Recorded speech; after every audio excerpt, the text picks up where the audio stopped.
Let's head to the voicemail of Truth and Reason for the first time in this show.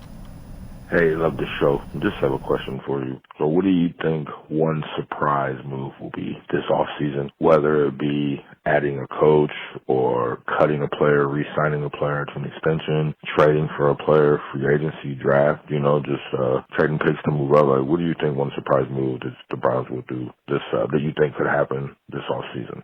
Go Browns. Ooh, ooh, ooh. As always, appreciate all the voicemails. Jack, that's a pretty good question. I'll defer to you. I know you've kind of looked at it and played around with the roster. Some things you think, surprise moves you think could happen.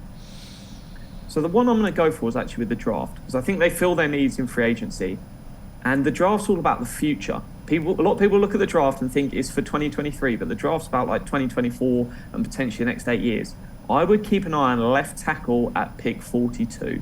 I was saying keep an eye on cornerback last year, and this year I'm saying keep an eye on left tackle, because if they're not sold on Jedrick Wills, the place you go to replace him is in the draft, and that can start as early as pick 42.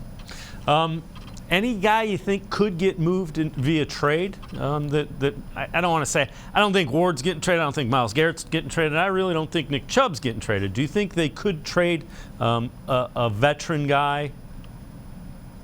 It certainly could happen. If you look at the cornerback room, there's potential for pressure there. Newsom said he'd rather be on the outside, which makes full sense. You can get $20 million a year out there. You can get $5 million a year in the slot. So who wouldn't want to be on the outside?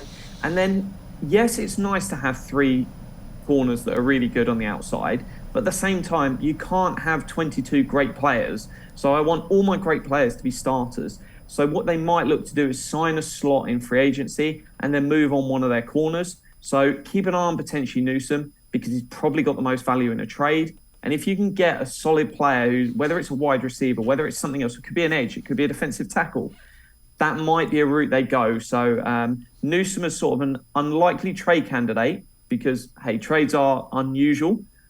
But don't be surprised if they go, actually, let's try and get some really good value for him.